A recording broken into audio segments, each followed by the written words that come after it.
안녕하세요. 3D 맥스맨입니다. 인셋은 정확하게 어떤 기능인지 궁금합니다. 인셋은 말 그대로 높이가 없는 베벨이랑 똑같은데 베벨은 높이가 있고 인셋은 높이가 없이 안쪽으로만 면을 만들어 주는 것이죠.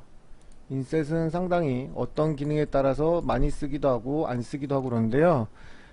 저는 인셋이 좋은 명령어라고 생각합니다.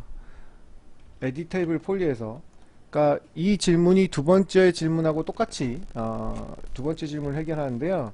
자, 2D 오브젝트를 편집을 하려면, 자, 2D 오브젝트에 서클을 그렸습니다. 서클은 편집을 할 수가 없죠. 기껏 편집해봤자 뭘 할 수 있습니까? 레이더스를 고치는 게 다예요. 모양을 편집할 수가 없습니다. 그렇다고 제가 버텍스가 없느냐?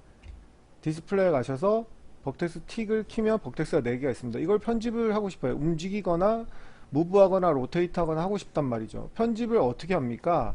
두 가지 방법이 있는데, 명령어는 95% 이상 동일한 명령어예요. 수정하는 거는 모디파이 탭에 가는데, 2D 명령어 스플라인을 편집하는 건 에디트 스플라인, 혹은 거의 비슷한 건데 오른쪽 마우스 누르고 에디 테이블 스플라인, 컨버트 투 에디 테이블 스플라인. 일단 이거는 저희 카페 강좌, 차이점은 강좌가 나와 있기 때문에 여기서 이게 좀 너무 길고요. 일단 눈에 보이는 차이는, 이거는 서클은 원래 스택으로 돌아갈 수 있어요. 포토샵으로 말하면 레이어가 살아있는 구조라고 볼 수가 있죠. 근데 에디 테이블 스플라인은 가벼운 대신에 원래 상태로 돌아갈 수는 없습니다. 이 에디트 스플라인과 에디 테이블 스플라인은 이외에도 차이점이 많아요. 카페에 오시면 동영상 강좌로 만들어놨고, 이렇게 해서 버텍스 레벨이라든지 세그먼트 레벨이라든지 스플라인, 이것도 다 설명이 되어 있습니다. 이렇게 해서 2D 오브젝트를 편집하는 거는 에디트 스플라인, 말 그대로 2D 오브젝트를 맥스에서는 스플라인이라고 해요. 그 다음에 이런 폴리곤 오브젝트, 3D 오브젝트를 편집하는 명령어는 에디트 폴리, 혹은 똑같이 에디 테이블 폴리. 예. 역시 에디트 폴리하고 에디 테이블 폴리의 차이점은, 카페 강좌로 되어 있고요. 일단 95% 정도 동일하다고 보시면 됩니다. 오른쪽 마우스 누르고 컨버트 투 에디 테이블 폴리, 얘도 스택은 합쳐집니다. 이렇게 해서 버텍스라고 하죠. 버텍스, 엣지, 보더, 면, 엘리먼트를 편집할 수 있는 겁니다. 편집을, 그러니까 3D 오브젝트를 편집하려면 에디트 폴리고, 2D 오브젝트를 편집하려면 에디트 스플라인입니다.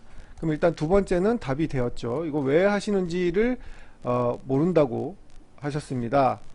왜 지오메트리 모디파이 할 때는 에디트 폴리에 들어가고 쉐입에는 에디트 폴리가 안 되는지, 안 들어가도 되는지, 요 질문은 답변이 된 거고요. 4번은, 자, 인셋 해드리도록 하겠습니다. 인셋은 말 그대로 면의 안쪽으로 넣으면서 생성하는 거예요. 자, 스케일하고 무슨 차이가 있는지 봅시다. 자, 스케일을 하면 면이 안쪽으로는 들어가지만 F4 누르면 면이 여기 하나밖에 없기 때문에 이 면을 강제로 줄이니까 이렇게 되는데요. 인셋을, 자, 베벨을 한번 해볼게요. 베벨은 높이가 변화가 있으면서 안으로 넣거나 밖으로 벌리는 게 베벨이에요.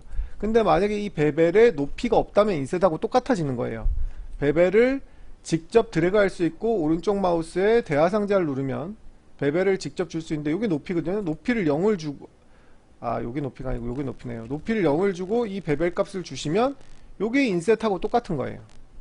네, 높이가 없이 안으로 면이, 그러니까 스케일하고 다르듯이 인셋은 면을 하나 만든 상태에서 인셋을 하기 때문에 아까처럼 이 전체의 면이 줄어들진 않는 거죠.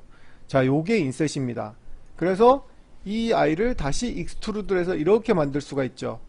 만약에 인셋이 아니라면 이 모양을 만들 수가 없는 거예요. 그냥 스케일을 하게 되면 이렇게 돼버리니까, 예, 혹은 베벨로 하셔도 되긴 됩니다. 아까도 말씀드렸듯이 높이가 없는, 베벨에서 높이가 없으면 그게 인셋이니까요. 이건 베벨은 높이가 있죠.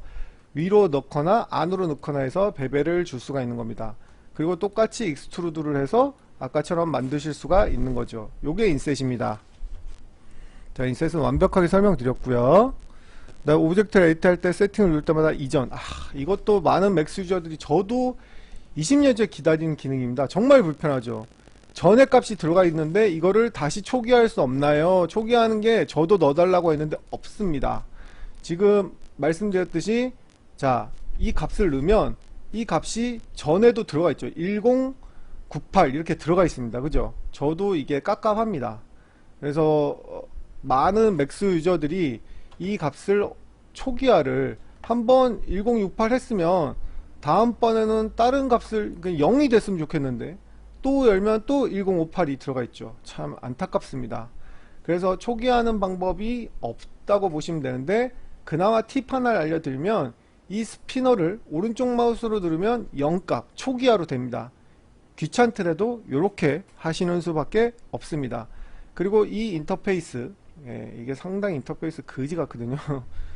이 인터페이스는 뭔지를 초보자들이 특히 봤을 때 이 세 개의 글자를 클릭해야지 나오잖아요. 상당히 귀찮죠. 이거를 옛날 버전대로 바꿀 수가 있습니다. 프리퍼런스 가면 저는 이렇게 쓰는데요. 이게 훨씬 편합니다. 시각적으로. 프리퍼런스 가셔서요.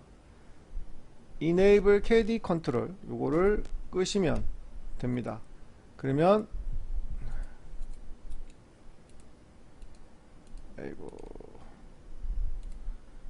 익스트루드 했을 때 이렇게 옛날 방식으로 나오기 때문에 이게 훨씬 더 직관적입니다. 자, 값을 넣었을 때 아까도 말씀드렸듯이 스피너를 오른쪽 마우스로 누르면 초기화가 됩니다. 요 방법으로 쓰시면 되겠습니다. 그리고 슬라이스 온을 질문하셨는데, 슬라이스 온은 말 그대로 자르기입니다. 자르기를 켜겠다는 얘기입니다. 온 하겠다는 얘기죠. 말 그대로 어떤 오브젝트든지 상관없어요. 토러스를 해볼까요? 튜브 할게요. 토러스 합시다. 토러스를 해보면 슬라이스 온은 여기서부터 이제 어디서 0인 지점에서부터 자를 수 있다는 거예요. 자, 그러면 지금은 온만 했지만 아무것도 안 넣었죠. 0도부터 360도로 되어 있는 거예요. 그래서 슬라이스 프롬 0도부터 자 47도, 이게 47도라는 얘기입니다. 슬라이스 2는 이쪽으로 0도가 되는 거죠. 그래서 이걸 애니메이션을 하실 수도 있고, 자기가 정확하게 자르고 싶으면 뭐 0도부터 90도, 그러면 이 슬라이스 프롬에 0도부터 90도가 했기 때문에 요 0도부터 90도가 잘린 겁니다. 0도부터 90도가요. 이쪽을 자르고 싶으면 0도부터 270도를 하면 되겠죠. 혹은 마이너스 90도부터 0도를 하게 되면 요만큼이 잘리는 거죠. 하이드 셀렉트를 하려고 오른 마우스 눌러서 하이드 셀렉션 눌러도 안 되네요. 왜 이럴까요? 엘리먼트로 하셨는데요. 오브젝트를 탑 레벨에서 하이드 하는 것과 서브 오브젝트 레벨에서 하이드 하는 것은 전혀 다릅니다. 오른쪽 마우스 누르셔서 하이드 셀렉션을 하시는 거는요, 탑 레벨이에요. 탑 레벨이 가능한 겁니다. 지금 엘리먼트를 하신다는 얘기는 3D 오브젝트의 서브 오브젝트거든요. 서브 오브젝트에서 엘리먼트, 이 엘리먼트를 하이드하고 싶으면 오른쪽 마우스가 아니고요. 엘리먼트를 선택해서 하이드하고 싶으면 서브 오브젝트 하이드하는 메뉴는 밑에 따로 있습니다. 여기 있죠. 하이드 셀렉션, 요걸 누르셔야지만 하이드가 되고요. 다시 언하이드 올 하셔야 언하이드가 됩니다. 그리고 말씀드렸듯이 여기에 있는 혹은 컨트롤 T를 눌러서 보통 쓰는데, 컨트롤 T를 눌러서 나오는 이거는 이 탑 레벨, 여기를 탑 레벨이라고 하죠. 여기 밑에 내려간 부분 서브 오브젝트 레벨이라고 합니다. 그래서 탑 레벨과 서브 오브젝트 레벨의 하이드는, 서브 오브젝트 레벨은 여기 안에서만, 탑 레벨은 요거 오른쪽 마우스 누른 것보다 요게 더 낫습니다. 그래서 디스플레이 플러터로 가는데 컨트롤 T를 누르면 됩니다. 보통은 여기에서도 나오는데요, 여기보다는 컨트롤 T를 외워 놓으시는 게 가장 좋습니다. 우측 하단에 저희 카페 주소 보이시죠? 오시면 제가 만든 3D Max 동영상 상자 많으니까 오셔서 열심히 공부하시기 바랍니다.